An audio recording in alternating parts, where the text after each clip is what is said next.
우리 주님의 은혜와 평강이 오늘 영과 진리로 예배하는 모든 성도님들께 충만하기를 소망합니다.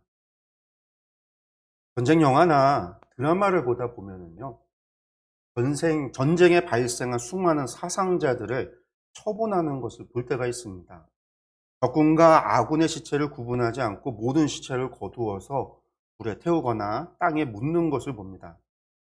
가끔은 전쟁이 끝나지도 않았는데 그날의 전투가 끝나고 그날 밤에 또 시체를 발생을 하면 그 시체를 거두어서 정리를 하는 것도 종종 보곤 합니다. 왜 이런 일을 하냐면요, 시체를 그냥 두면 썩어져서 역병이 발생할 수 있기 때문입니다. 그래서 저가를 구분하지 않고 모든 시체를 그렇게 처리를 합니다.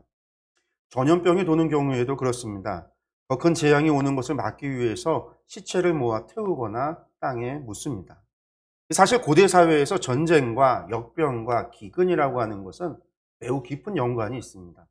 전쟁으로 인해서 많은 시체가 발생을 하면 역병이 발생하고 역병이 창궐하게 되어지면 많은 사람들이 죽고 이를 통해서 기근이 발생을 합니다.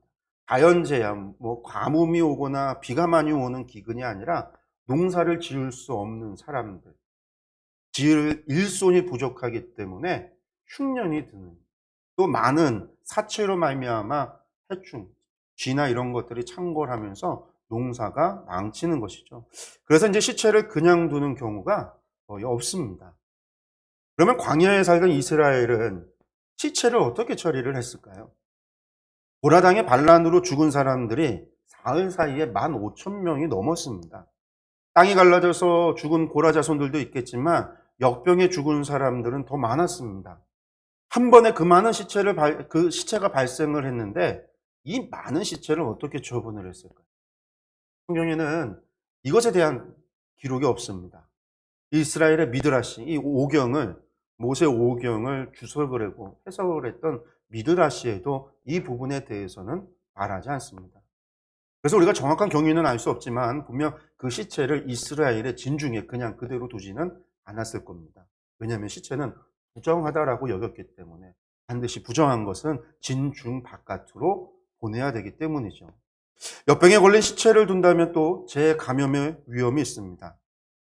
그렇기 때문에 분명히 이 시체를 진 밖으로 옮겨서 불에 태우거나 혹은 땅에 묻거나 혹은 이스라엘 사람들이 장례 방법 가운데 하나가 시체 위에 돌을 쌓아서 돌무덤을 만드는 것이 있었습니다.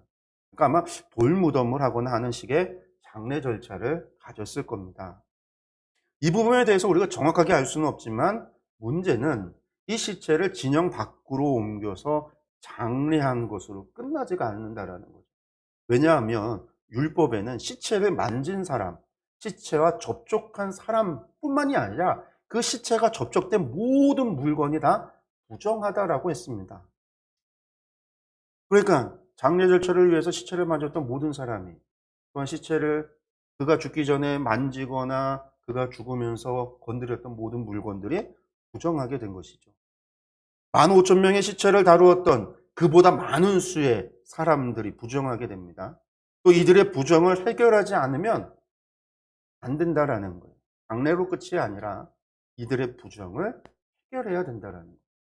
이 부정을 해결해야 하나님의 임재와 하나님의 인도하심을 받을 수 있고 하나님의 백성으로서 다시 출발할 수 있는 겁니다.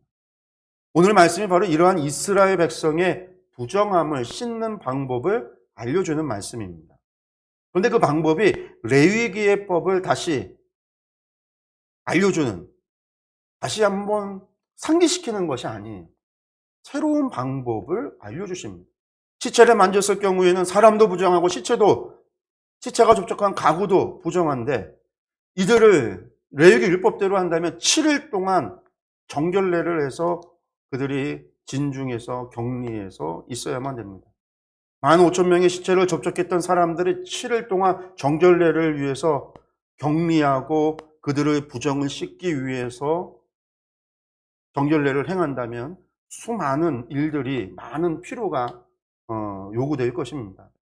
그들을 씻어야 되는, 부정한 것을 이제 정결하는 첫 번째가 씻는 거잖아요.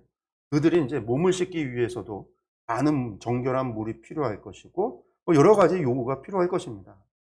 그런데 하나님께서는 오늘 그들에게 새로운 정결례를 주십니다. 이스라엘 백성들을 그 정결례를 통해서 정결하게 하실 뿐만 아니라 그것을 속죄제라고 이야기하면서 그들의 죄를 사해 준다라는 거죠. 근데 그 방법이 대단히 간단해요. 그들의 부정을 일일이 씻어내는 게 아니라 그것을 통해서 하나님께서는 그들에게 새로운 법을, 새로운 율법을 주시는 거죠. 새로운 정결법을 주시면서 그들의 부정함을 씻고 다시금 하나님 백성으로서 시작할 수 있도록 허락하고 계시는 겁니다. 그렇습니다. 하나님께서 율법을 주시는 것은요, 사람들을 억압하고 괴롭히기 위함이 아닙니다. 그들을 거룩하게 해서 거룩하신 하나님과 함께 동행하게 하기 위함입니다. 그래서 필요하면 하나님께서는요, 추가적인 율법을 주시기도 하고요, 주셨던 율법을 바꿔주시기도 하십니다. 중요한 것은 법이 아니라 사람이기 때문인 거죠. 하나님의 관심은요, 율법을 주시는 이유도 사람을 거룩하게 하기 위함이고 그들과 함께하기 원하고자 하는 하나님의 사랑 때문인 거예요. 그래서 중요한 것은 법이 중요한 게 아니라 사람이 하나님께 있어서. 근데 이것이 이제 사람이 중요하지 않고 법이 중요하다라고 이야기하면 이게 이제 율법주의가 되는 거죠. 신약에서 바리새인들과 같이 사람을 억압하면서 그 억압하는 걸 통해서 법을 주장하는 이야기들. 그들이 가장 대표적인 게 안식일법이에요. 안식일을 지켜야 된다, 안식해야 된다라고 하면서 도리어 자신들의 자신들의 안식을 위해서 자신의 속해 있는 권속들, 종이나 노예들, 사람들을 갖다가 안식하지 못하도록 일을 시키는 그러한 모순적인 행태를 했던 바리새인들을 향해서 하나님의 안식은, 참된 안식은 자유와 해방, 아픈 자에게 병자의 치료를 해주고 배고픈 자에게 먹을 것을 주고 그것이 진정한 하나님의 안식일을 지키는 거다라고 말씀을 하신 거죠. 그렇습니다. 하나님께서 원하시는 거는요, 이스라엘 백성이 거룩해져서 하나님과 함께 살아가는 거예요. 이를 위해서는요, 하나님께서 법을 바꾸시기도 한다라는 거예요. 새로운 법을 주시기도 하신다라는 거예요. 과거에만 매여 있는 것이 아니라 새로운 상황 속에서 끊임없이 하나님의 백성을 만드시기 위해서 백성들을 사랑하시는 그 하나님께서 그렇게 이끌어 가신다라는 거예요. 그리고 우리가 이것을 이해를 해야 구약의 제사법이 어떻게 바뀌어져 가고 예수 그리스도 안에서 완성되어지는가를 알 수 있는 거예요. 이 과정이 있기 때문에 하나님께서는 결국 예수 그리스도의 십자가 안에서 모든 구약의 제사를 완성하셨다라는 거예요. 레위기의 제사뿐만이 아니에요. 계속해서 바뀌어져요. 오늘 오후 예배 때 제가 속죄제에 대해서 오후 예배 때 말씀을 좀 드리려고 하는데 그 속죄제가 우리가 알고 있는 속죄제는요, 오직 한 가지예요. 피 흘리는 제사. 피 흘림이 없으면 속죄함이 없다. 히브리서 9장에 나오는 말씀의 이야기. 근데 속죄제가 그것만 있지는 않아요. 고라당 사건 때 속죄를 어떻게 했냐면요, 제단에 불을 가져다가 향로에 담아서 그 연기를 진중에 피워서 속죄를 했어요. 불로다가. 향으로다가 속죄를 했다라는 거예요. 그리고 오늘 말씀에는요, 붉은 암송아지의 잿물을 사용해서 속죄를 하고 있어요. 속죄제가 있는 것, 속죄제만 있고 다른 제사는 없다? 대속죄일만 있다? 아니다라는 거죠. 레위기의 말씀이 민수기만에서도 또다시 추가가 돼요. 하나님께서 우리를 속죄하고 우리의 죄를 사하시는 것, 하나님께서 우리에게 요구하시는 것이 바뀌어져 그렇게 변화되어질 수 있다라고 하는 것, 그 변화의 완성이 예수 그리스도의 십자가라는 거예요. 우리가 이것을 하나님의 이러한 뜻을 우리가 알아야 예수 그리스도 안에서 그렇게 완성되어졌고 그렇기 때문에 구약의 모든 제사가 속죄가 예수 그리스도의 모형이 되는구나라고 하는 것을 우리가 알 수 있는 겁니다. 여러분들 민수기 19장의 말씀은 16장의 고라자손의 반란 사건에서 계속 이어지는 말씀입니다. 특히 시체로 인해서 이스라엘 백성들이 부정하게 되어졌기 때문에 이 부정함을 씻고 정결하게 하기 위해서 정결을 하는데 사용할 잿물을 제조하는, 잿물이라는 게 다른 게 아니에요. 불에 타서 남은 재를 물에다가 섞는 게 잿물이에요. 그 잿물을 만드는 방법을, 그리고 그 방법과 사용법에 대한 말씀이 민수기 19장의 말씀입니다. 그중에서 이제 우리가 오늘 읽은 말씀 1절에서 10절의 말씀은 이 정결용의 제물을 만드는 방법을 말씀하고 있어요. 그런데 이러한 정결용의 제물이 필요한 이유는 무엇일까요? 이것은 하나님의 백성들이 하나님께 나아가기 위해서는 정결해야 되기 때문입니다. 그렇습니다. 하나님은 거룩하시기 때문에 당신의 백성들에게 거룩을 요구하십니다. 그런데 부정한 것이 거룩해지기 위해서는요, 반드시 정결의 과정이 필요해요. 부정한 것을 씻어내야 합니다. 부정한 것을 구별하여 제거해야 합니다. 물론 정결용 제물은 외적으로 의식적인 정결을 위한 겁니다. 하지만 하나님께서는 이러한 외적이고 의식적인 것을 통해서 하나님의 백성들이 거룩하신 하나님께 나아가기 위해서 반드시 이런 외적인, 물론 내적으로도 정결해야 하지만 외적인 것을 통해서 내적인 정결함을 가르치고 백성들에게 정결함을 교육하고 있다는 거예요. 제가 이제 지난주 오후 예배 때 말씀을 드렸지만 의식이라고 하는 것, 형식이라고 하는 것에 교육적인 의미가 있다라고 그랬어요. 모든 형식 안에는요, 그것을 통해서 하나님께서 말씀하고자 하는, 하나님께서 바라시는 뜻을 가르치고 깨닫게 하는 교육의 목적이 있다라고 그랬어요. 그래서 외적으로 정결 예식을 행함으로써 정결함을 가르치는 거예요. 그래서 그것이 외적인 것을 통해서 내적인 정결함까지 이루도록 하나님은 요구하시는 거죠. 근데 여러분, 누구든지 하나님께 나아가기 위해서는요, 반드시 정결해야 합니다. 정결하지 않으면 안 됩니다. 이것은 하나님께서 거룩하시기 때문입니다. 거룩하신 하나님께서 결국 부정한 자와 함께 하지 못합니다. 함께 뿐만이 아니라 가까이 하지도 못합니다. 만약 부정한 자가 그 상태로 하나님을 가까이 하려고 한다면 그것은 하나님의 거룩하심을 훼손하는 것이 되고 하나님의 진노를 받게 될 것입니다. 이러한 정결이 오늘 우리에게 의미하고 있는 것이 바로 회개입니다. 부정한 것이 거룩하게 변화되기 위해서 필요한 정결이 바로 회개입니다. 이것은 외적으로 부정한 것을 씻고 부정한 것을 제거하고 부정한 습관을 버리고 그리고 내적으로 죄를 미워하고 진심으로 회개함으로써 주님의 십자가를 의지하고 믿는 믿음, 이것이 요구되는 겁니다. 이러한 회개를 통해서만이 하나님께 나아갈 수 있고 거룩하신 하나님과 함께할 수 있습니다. 그러므로 오늘 말씀에 정결용 이 제물을 만들라고 명하시는 이 말씀이 오늘 우리에겐 회개를 요구하시는 하나님의 마음이 담겨있는 말씀임을 깨달으시기 바랍니다. 그리고 하나님께 나아감에 있어 우리의 삶에 부정한 것을 제거하는 진실된 회개가 있기를 소망합니다. 우리 말씀을 살펴보도록 하겠습니다. 1절과 2절의 말씀을 보겠습니다. 여호와께서 모세와 아론에게 말씀하여 이르시되 여호와께서 명령하시는 법의 율례를 이제 이르노니 이스라엘 자손에게 일러서 온전하여 흠이 없고 아직 멍에 매지 아니한 붉은 암송아지를 내게로 끌어오게 하고. 하나님께서는 모세와 아론에게 이스라엘 자손들로 하여금 온전하여 흠이 없고 아직 멍에를 매지 아니한 붉은 암송아지를 끌어오게 하라 이렇게 명하셨습니다. 그런데 이것은 부정을 깨끗하게 하는 물을 만드는 데 사용될 재를 만들기 위한 것이죠. 근데 그 조건이 뭐냐면요, 온전하여 흠이 없고 아직 멍에를 매지 않은 붉은 암송아지여야 한다라는 겁니다.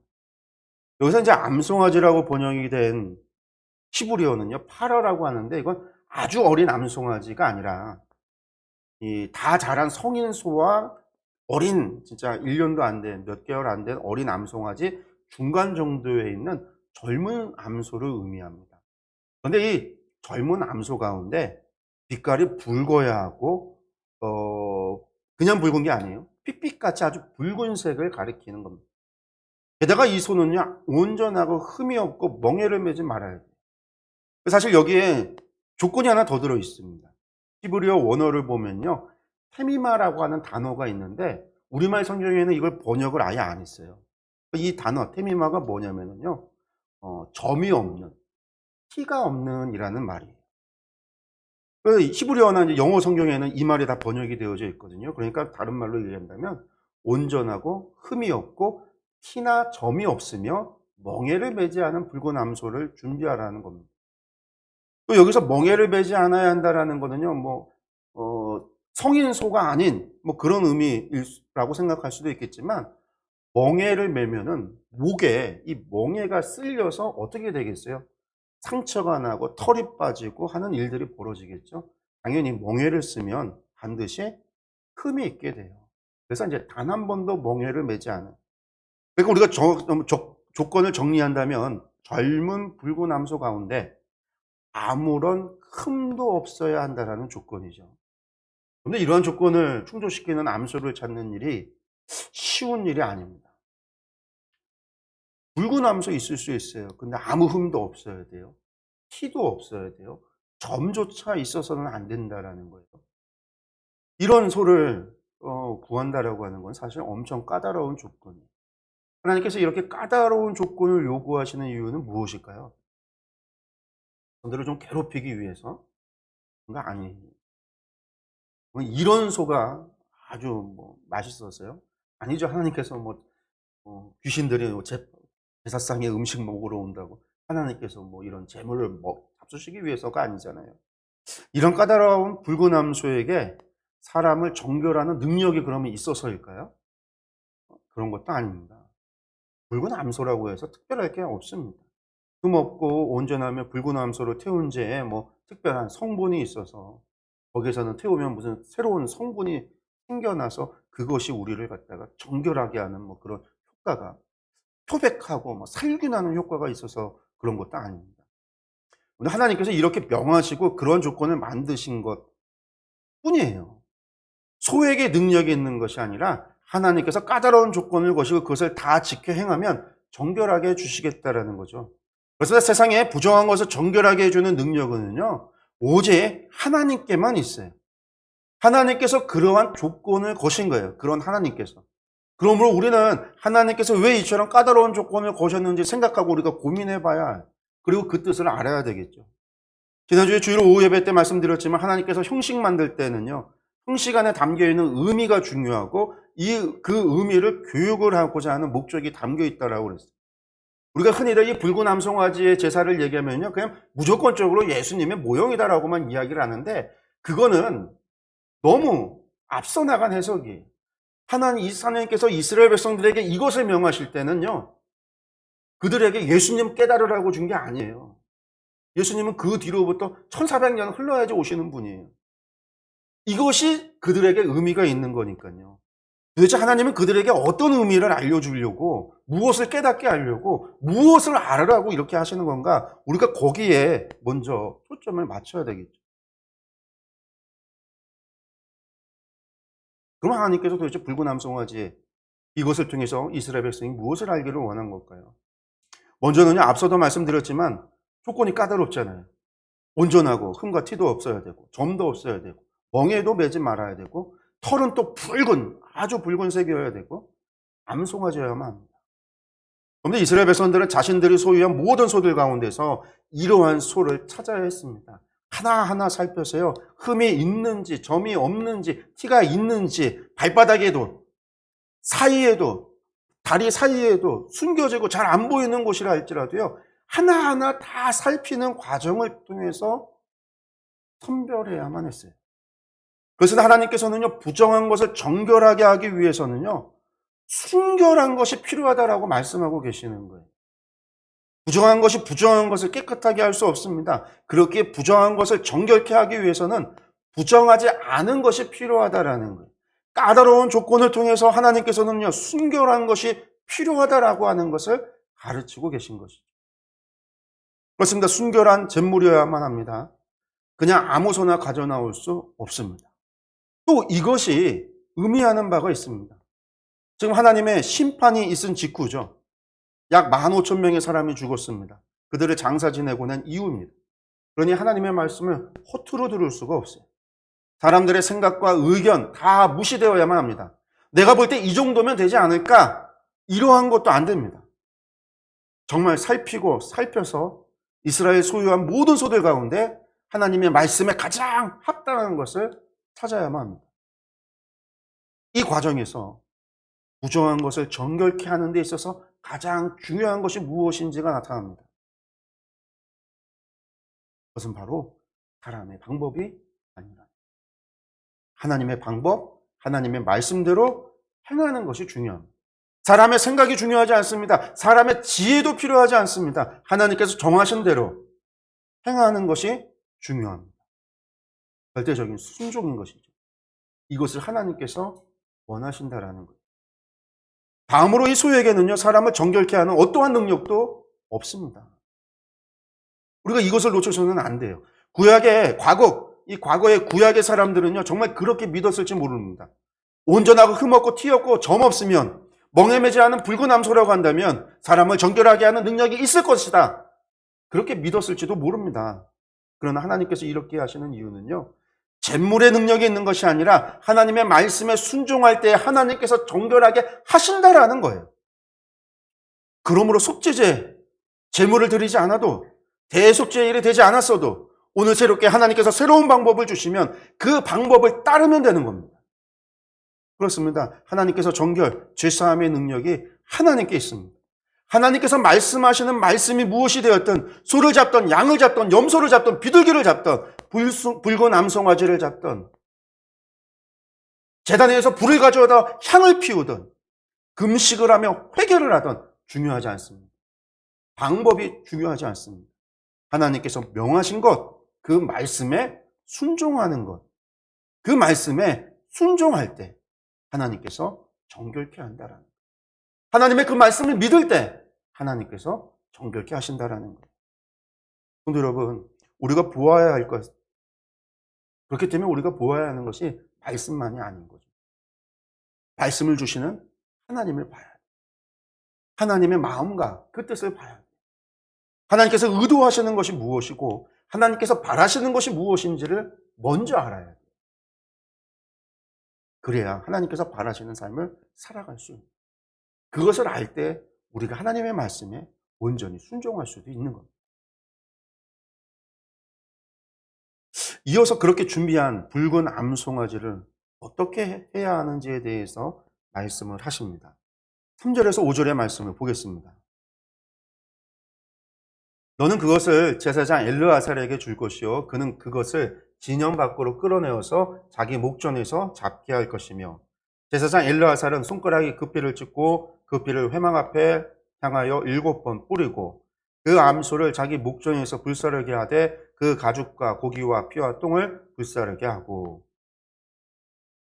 그런데 이 준비된 붉은 암송아지를 아론의 아들인 제사장 엘르아살에게 내어주면 그가 그것을 진영 밖으로 끌어내어서 그곳에서 잡습니다. 그리고 엘르아살은요, 손가락에 그 피를 찍어서 회막 앞을 향해서 7번 이렇게 뿌리고 그것을 불살라 태웁니다. 그런데 이때에 그 가죽과 고기와 피와 똥을 전부 불사르게 합니다. 일반적으로 번제를 드릴 때는요, 가죽은 태우지 않아요. 가죽은 제외합니다. 가죽을 제외한 모든 것이 하나님의 목, 하나님께 드리는 거고 가죽은 제사장의 몫으로 남겨둡니다. 이거는요, 속죄제를 드릴 때도 그렇게 해요. 가죽은 제외해요. 물론 피와 똥도 태우지는 않습니다. 피는 제단에 뿌리거나 똥은 제단에 바르거나 혹은 제단 불 아래에다가 붓거나 이렇게 하지 태우질 않았습니다. 그런데 이제 여기서는요, 그 가죽과 피와 똥 모두를 태우라고 말씀하고 계세요. 일반적으로 불에 태우는 것은요, 정결을 상징합니다. 즉 하나님께서는 이미 흠이 없이 온전한 붉은 암송아지지만 다시 한번 그 몸을 불태워 정결케 만들게 하는 거예요.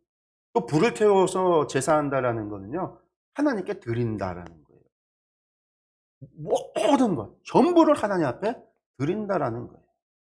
이때 어느 하나도 빠짐없이요, 피 한 방울, 부정하다 여기는 똥조차도요, 그 무엇 하나 버리지 않고 그 모두를 태워서 정결에 사용하도록 하십니다.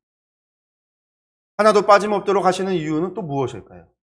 백성들이 무엇을 알기 원하실게 하나님께서 이렇게 명령하고 계시는 걸까요? 사실 하나님을 향한 헌신의 번제를 드릴 때에도요, 제사장의 몫은 가죽으로 챙겨두셨어요. 백성들의 죄를 사하는 속죄제나 속건제를 드릴 때에도 제사를 드리는 담당하는 제사장의 몫을 남겨두셨습니다. 그러나 하나님께서는요, 시체로 말미암아 부정해진 이 백성들을 정결하는 데 있어서는요, 완전한 희생이 있어야 함을 보여주고 계시는 거예요. 온전하고 흠없고 티 없고 멍에 매지 않은 이 붉은 암소의 가죽이 얼마나 좋겠습니까? 가장 좋은 상등급의 가죽일 것입니다. 그러나 하나님께서는요, 이 모든 것을 태우도록 하십니다. 그러므로 부정한 것을 정결케 하기 위해선 100%의 희생이 필요하고 있음을 말씀하고 있는 거예요. 또 이것이 끝이 아닙니다. 동시에 아론이 또 해야 할 일이 있습니다. 그것이 6절에서 8절의 말씀입니다. 동시에 제사장은 백향목과 우슬초와 홍색실을 가져다가 암송아지를 사르는 불 가운데에 던질 것이며, 제사장은 자기 옷을 빨고 물로 몸을 씻은 후에 진영에 들어갈 것이라. 그는 저녁까지 부정하리라. 송아지를 불사른 자도 자기의 옷을 물로 빨고 물로 그 몸을 씻을 것이라. 그도 저녁까지 부정하리라. 제사장 엘르아살이 진영 밖에서 준비된 제물을 태우는 동안에요, 제사장 아론이겠죠. 혹은 이제 이다말이나 아론과 이다말은 백향목과 우슬초와 홍색실을 가져다가 이 암송아지를 태우는 불에 같이 넣어서 태우도록 했습니다. 그런데 이 백향목과 우슬초와 홍색실은요, 나병 환자의 정결례에 사용되던 물건들입니다.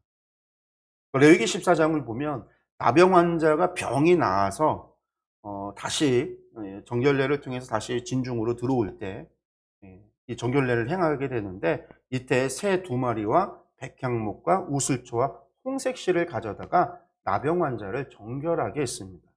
이러한 정결례의 용품을 이 붉은 암송아지와 함께 태우도록 한 겁니다.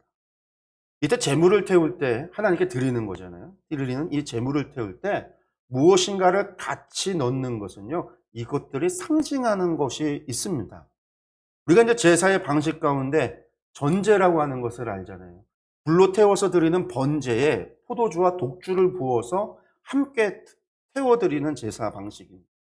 이 경우에 자신의 생명을 대신해서, 자신의 피를 대신해서 이 피를 상징하는 피와 같이 붉은 포도주나 독주를 제물과 함께 태워서 하나님께, 내 생명을 하나님께 바칩니다, 나의 온전한 헌신을 하나님께 올려드립니다 라고 하는 의미로 드리는 제사가 전제예요.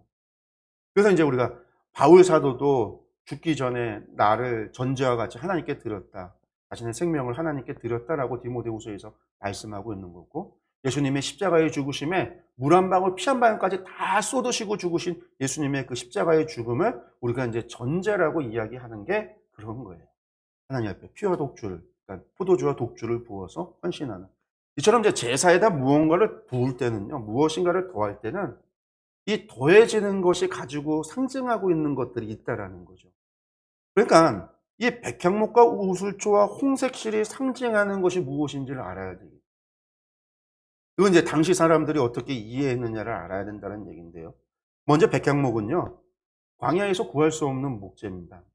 이것은 어디 나는 나무냐면요, 레바논에 나는, 지금 이스라엘 북쪽에 있는 레바논에서 나는 나무들이에요. 특히 이제 레바논에는요, 레바논 산맥과 안티 레바논 산맥이라고 아주 큰 산맥이 남북으로 이렇게 길쭉하게 마주보고 2개가 있어요. 그 사이가 이제 쭉 내려오면 이제 요단 강, 그 요단 지구대를 따라서 내려가는 사이예요.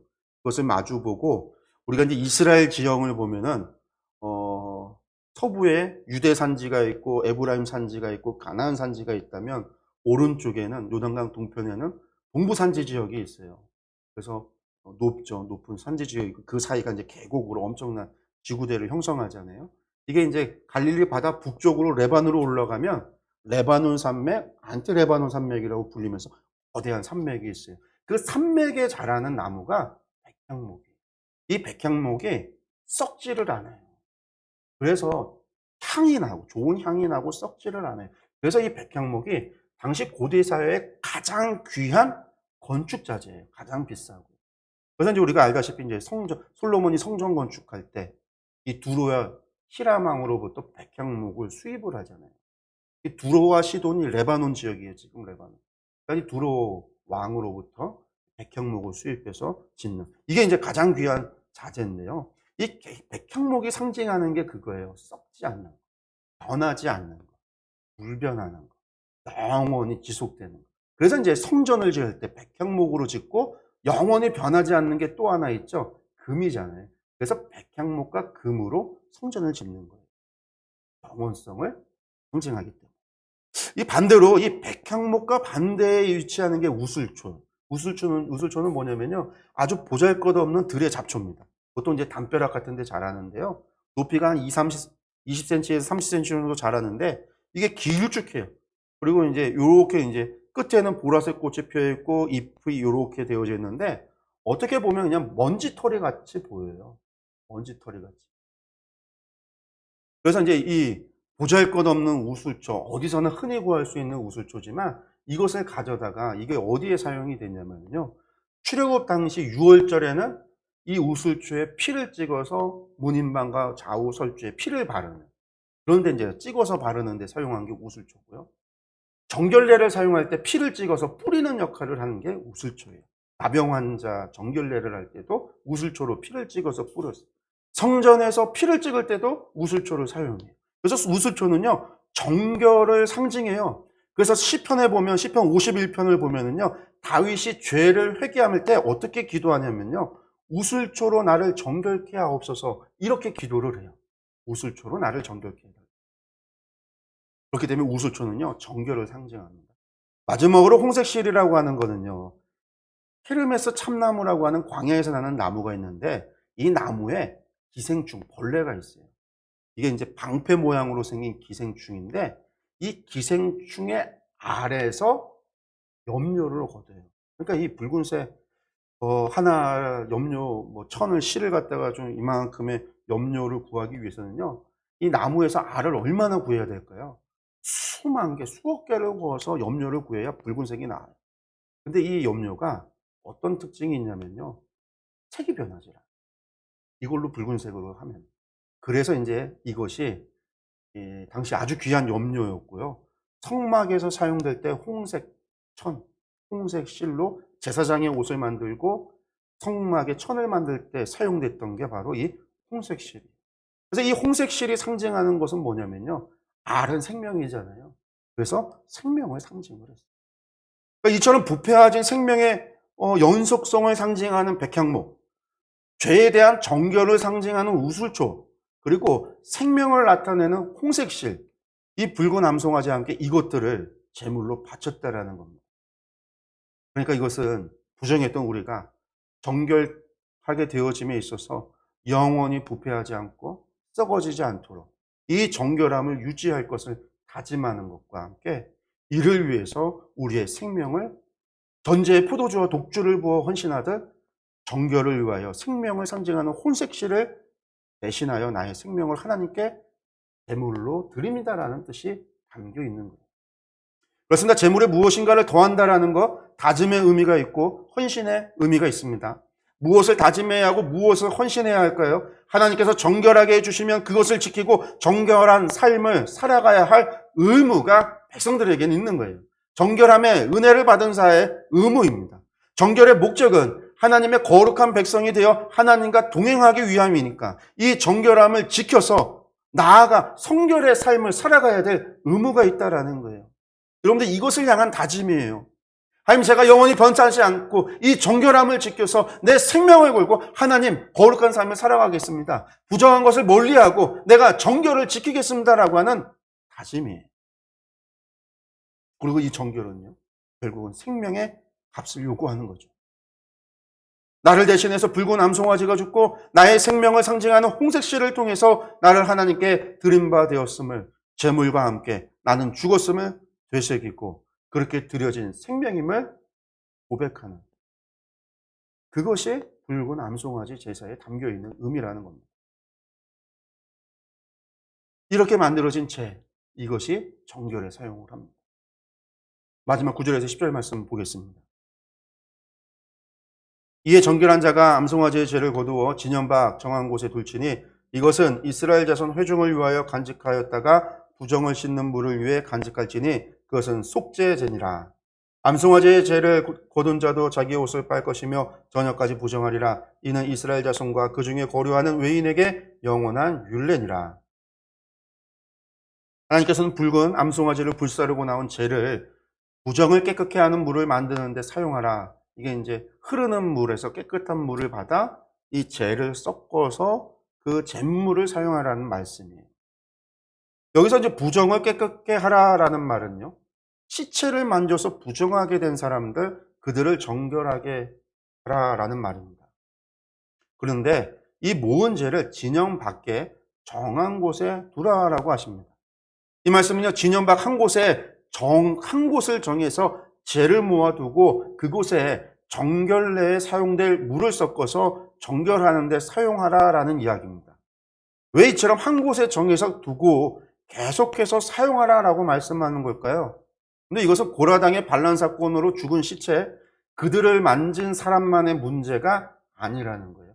이례적인 한 번 하고 끝날 규례가 아니라 앞으로도 계속해서 이어질 규례, 영원한 규례라는 거예요.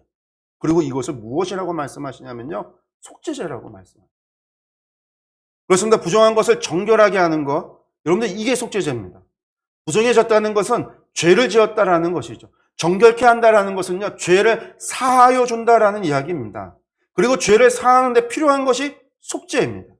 그래서 붉은 암송아지가 잿물로 사용이 되고 생명을 상징하는 홍색실을 함께 태운 겁니다. 정결하게 되는 것에 생명의 희생이 필요하기 때문인 거죠. 그리고 이것이 죄의 대가이기 때문입니다. 그리고 이 모든 일을 하는 제사장들을 향해서는요, 그 붉은 암송아지를 태운 사람이나 이 백향목과 우수초와 홍색실을 불에 같이 태운 사람들이나 다 타고 남은 죄를 걷어들인 사람들이나 그들 모두가 부정하다라고 말씀합니다. 그래서 그날 저녁까지 부정하다라고 말씀합니다. 여러분들 부정한 것을 접할 때 부정하게 되는 거예요. 그러나 이들은 전부 하나님께서 명하신 제물로 제사를 드린 사람들입니다. 그러나 하나님께서는요, 그들도 부정하다라고 말씀하세요. 그러면서 그들의 모든 옷을, 부정한 것을 접했던 모든 것을 깨끗하게 씻고, 그리고 그날 저녁까지 부정하다, 정결례를 명하신 거거든요. 그러니까 이 사람들은 어떻게 해야 할까요? 이후로 진영 안에 들어가서 아무도 만나서는 안 돼요. 그날 해가 질 때까지. 그 사람이 부정한 채로 사람들을 만나고 물건을 만지면요, 접촉한 모든 것들이 부정해지기 때문에 이 사람들은 진영에 들어가서도 아무도 만나서는 안 되고요, 아무것도 만져서는 안 됩니다. 이들은 정해진 곳에서 해가 질 때까지 그들은 기다려야만 돼요. 이들은 스스로 조심하여 그 정한 시간을 지켜야만 합니다. 하나님께서 이렇게 명하신 이유는 뭘까요? 여러분, 이것은요, 제사장의 능력으로 정결하게 되는 것이 아니라는 거예요. 제사장이 정결하고 의로워서 정결하게 되어지는 것이 아니라는 거예요. 여러분들, 그 제사장들도 부정하다라는 거예요. 그럼에도 부정한 사람이 드리는 제사의 죄로 정결례를 행하고 속죄죄라 하시는 것은요, 정결의 능력이 사람에게서 오는 것이 아니기 때문입니다. 하나님께로부터 오는 거고요, 인간의 순종 가운데 하나님께로부터 오는 것이기 때문에 그래요. 그렇습니다. 성도 여러분, 우리 모두는 죄인입니다. 여러분들, 목사님 저도 부정한 죄인입니다. 그럼에도 저희가 드리는 예배가 하나님께 드려지는 이유는요, 우리의 의로움에 있는 것이 아니라, 저의 의로움에 있는 것이 아니라 예수 그리스도의 십자가의 은혜로 말미암은 것이기 때문입니다. 하나님의 은혜로, 하나님의 능력으로 되는 것을 되는 것임을 여러분들이 깨달으시기 바랍니다. 그러므로 어떤 예배를 찾느냐가 중요한 것이 아니라, 작은 교회건 큰 교회건, 뜨거운 예배건 차가운 예배건, 찬양의 예배건 예식을 따라 드리는 예배건, 오직 하나님의 능력과 그 은혜로 되어지는 것임을 믿으시기 바랍니다. 성도 여러분, 오늘 우리는 붉은 암송아지의 속죄제에 대해서 말씀을 들었습니다. 그런데 여기서 우리가 꼭 알아야 할 것이 있습니다. 그것은 바로 구약의 모든 제사는 예수 그리스도를 예표한다라는 것이죠. 그렇습니다. 오늘 우리가 보았던 이 붉은 암송아지의 제사도 예수 그리스도를 예표합니다. 먼저는 죄의 부정은 반드시 죽음이라고 하는 죄값을 치름으로써 해결이 될 수 있습니다. 다른 방법은 있을 수 없습니다. 그래서 하나님께서는 흠없는 붉은 암송아지를 희생시켜 이스라엘 백성들을 정결하게 하셨습니다. 그리고 이때에 오직 순결한 것을 통해서만 이루어진다는 거예요. 죄인이 죄인의 죄를 속죄할 수 없습니다. 그래서 의인만이 죄인을 속죄할 수 있는 거예요. 그래서 마침내 예수 그리스도를 십자가상에서 피 흘려 돌아가시도록 내어줌으로써 우리의 죄를 씻어 주셨던 겁니다. 그렇습니다. 예수님의 대속은 한 번 죽으심으로 믿는 자들의 과거와 현재와 미래의 모든 죄를 영원히 사해 주셨습니다. 구약의 속죄를 위한 제사는 매년 또는 범죄할 때마다 드려짐으로 효력이 발생을 했지만 예수님의 속죄 사역은 그의 단 한 번의 죽으심으로 더 이상 반복되지도 않고 더해지지도 않는 완전한 구속의 완성을 보여주셨습니다. 이 또한 하나님의 능력인 거예요. 하나님께서 그렇게 우리에게 은혜를 베푸신 겁니다. 그러므로 성도 여러분, 우리는 결코 우리에게 주어진 이 죄사함과 구원이 아무런 희생이 없이 거저 주어진 것이냐 가볍게 여기서는 안 됩니다. 이 죄사함은요, 이 죄사함으로 말미암은 구원은요, 바로 하나님의 독생자예요. 또한 하나님 자신이신 예수 그리스도께서 죽음이라는 값을 치르시고 우리에게 주어진 것이라는 사실을 기억하시기 바랍니다. 이 세상 그 무엇보다 귀한 것인 줄 믿으시기 바랍니다. 사랑하는 성도 여러분, 우리는 고백해야 합니다. 우리가 이 세상에서 받은 가장 큰 선물은 바로 예수 그리스도를 우리의 대속의 제물로 받았다라는 거예요. 그로 말미암아 우리가 죄 사함의 은혜를 받았고 구원의 은총을 받았다라는 사실입니다. 그러므로 우리가 이 세상에 누군가에게 줄 수 있는 가장 큰 선물은 오직 죄인으로 하여금 그 죄를 사함받고 구원에 이르게 하는 하나님의 능력, 곧 구원의 복음입니다. 성도 여러분, 이 죄사함과 그로 말미암은 구원의 가치를 깨달아서 하나님 앞에 서기까지 이 세상 그 무엇과도 바꾸지 않는 여러분들 되시기를 간절히 축원드립니다. 기도하겠습니다.